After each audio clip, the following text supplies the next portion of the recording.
Hey, what's going on, Just Ordinary fans and friends? Guys, we've got another war recap here at Legacy. Basically, day 3 of CWL here, and these guys just gave up. I mean, I don't know what else there is to say. I mean, we started off pretty strong with a couple triples, and I think these guys just gave up really early and didn't bother on Warren. So, if anyone knows these guys, feel free to let me know what happened. But, I mean, it was going to be a blowout either way, so... And here we got Matt starting off. I've noticed Matt has been doing a lot of queen charge hogs attacks, and look at his hit rate, guys. There was one where he went 4 for 4. I mean, this guy is absolutely dominating, and in this case, he's queen charging through that multi-target Inferno area. Look at what he's going to get with this queen walk, guys. He's going to get the enemy CC, the Eagle Artillery, the multi-target Inferno, jump spells over, and then gets the King, Queen, and the Giga Tesla, all with this charge. Absolutely phenomenal. JD, man, you're a freaking beast. And starting off, he does the hogs deployed at about the 10 o'clock, and from there, they're just going to make their way on this super easy path. Again, all of those hogs are within the diameter of basically one heal spell, so that just is the extra beneficial to his, like the productivity of this raid, just because if you have all those hogs within one heal spell, then you don't waste, you keep the hogs up. I mean, just common sense right there. Yep.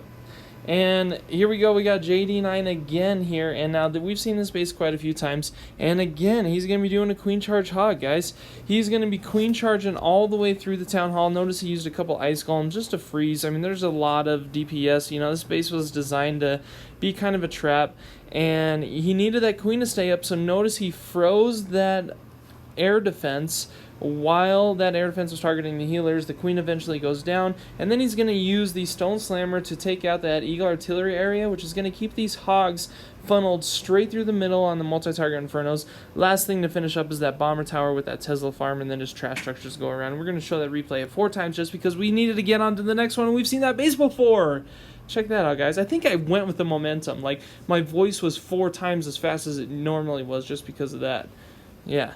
Alright guys, here we go. This is my attack, and we're going to be doing an E-Clone Hog. So I have definitely been trying every type of hog raid in the book, whether it's Queen Charge Hog, E-Clone Hog, or Kill Squad Hog, or Sui Hero Hog. I have been doing all of them.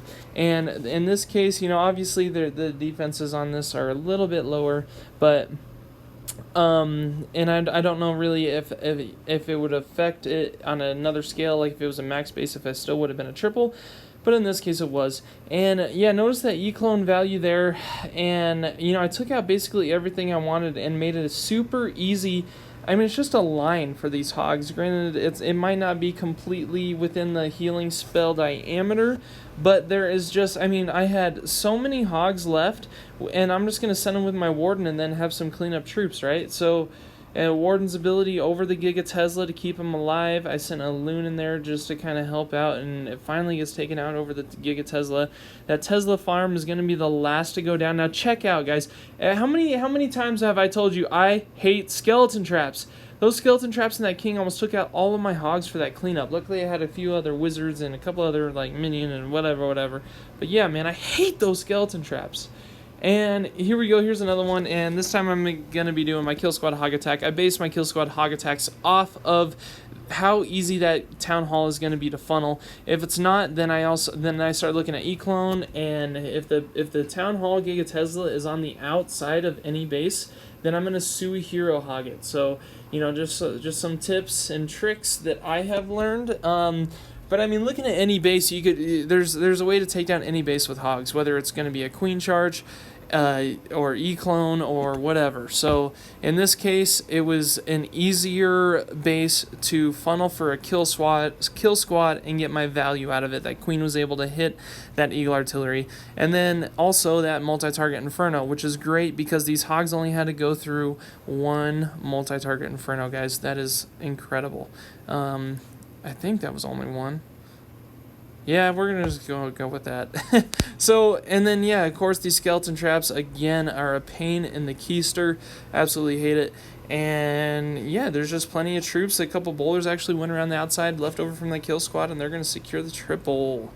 Next up, we've got again this guy M Gawish. I have talked about him a lot, and he has been just dominating. And in this case, he's gonna be doing an E-clone Suihiro Lalo. Guys, E-clone Suihiro Lalo. He is a beast with this. I've seen him do it a few times now. He gets a huge value out of that E-clone. He starts the kind of look of a hourglass shape, as we have mentioned before. It's going to wall break into that compartment and then is going to take out the Giga Tesla there with the Queen's ability. Now at this point, you know, looking at it, he's got a decent hourglass shape of this base. So now he's just going to go in on the Eagle Artillery side, because you want to get that Eagle Artillery done with soon so that those loons stay up longer. He's going to freeze and haste over that sweeper to make sure that these loons are just going to keep funneling through. That Tesla farm is going to be RIP because of that Warden's ability and these loons just going over him. You know, as you guys know, there's not a lot of hit points on that Tesla farm, or on the Teslas, so, you know, 2 loon drops on it and it's gone, or 1 loon will deploy its bomb and then drop on it and then it'll be gone as well. So, you know, just taking advantage of a base like he knows how to do. Now, Brett from the zoo, guys. Brett from the zoo here coming with triples. Check this out. He is bringing back the Bow Witch. I mean, there's no Bow Bat. This is straight Bow Witch, okay? So he lines up a line of giants and then sends in witches and boulders behind. And then from there is just going to push his way through the core. Great jump spell. He was able to path that perfectly, and that jump spell has just made these bowlers have so much value with the bounce damage that they provide. And you know, that king taking on that multi-target inferno with the healers on the 430 side is perfect. This raid wouldn't have succeeded if it didn't do that.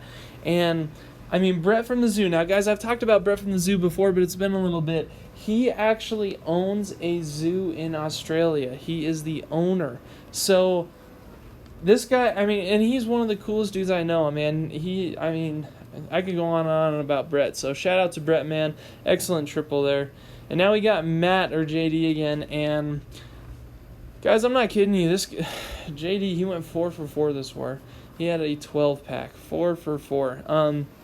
In this case, he's going to be doing a Queen Charge Hog again, but this time he's going to be using a Wall Breaker entry. So with that, he's going to be doing that Wall Breaker entry into that multi-target Inferno area, frozen multi-target Infernos to make sure that those Wall Breakers are going to make their way through.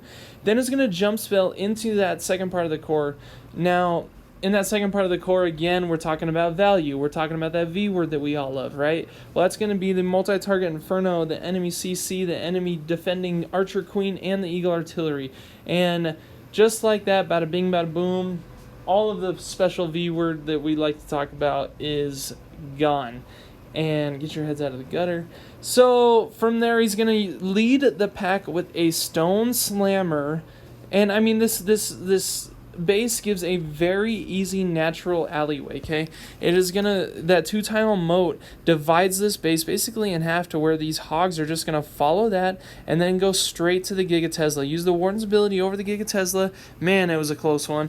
And then these hogs are just gonna finish up the majority. That Queen is still up, and he still has an extra healing spell for that last section. So JD, man, just keep rocking it. Keep doing what you're doing, man. You're dominating.